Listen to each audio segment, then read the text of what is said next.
আসসালামু আলাইকুম ভিউয়ার্স। আজকে আমার খাঁচায় বার্জিকার লুটিনো এবং অ্যালবিনো পাখি দেখতে পাচ্ছেন। এদের এই গরমে তাদের পরিচর্যা নিয়ে আলোচনা করব। আমি তাদেরকে খেতে দিয়েছি কলমি শাক, যেটা সাধারণত সব পাখি পছন্দ করে, এবং বাজার থেকে এনে যেহেতু এটাতে কীটনাশক থাকে, একটু পরিষ্কার করে ভালোভাবে পানিতে পরিষ্কার করে এদেরকে খেতে দিবেন। তাহলে কীটনাশকটা কিছুটা এটা তাদের ক্যালসিয়াম, মিনারেল এবং ডিহাইড্রেশন থেকে মুক্ত রাখতে সহায়তা করবে। পাশাপাশি তাদেরকে এদের ডিম বাচ্চা গ্রো আপ করতে সহায়তা করবে।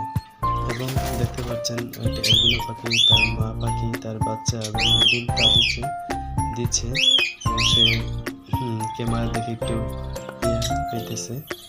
আপনারা জানেন যে বাচ্চারা সাধারণত আমরা সাধারণত মোবাইল নিয়ে পড়ে থাকি, বাচ্চারা খুব মোবাইল নিয়ে পড়ে থাকে। এক্ষেত্রে পাখি পালন একটা সুদৃষ্টি দিক হতে পারে। ভালো লাগলে লাইক করুন, দোয়া করবেন।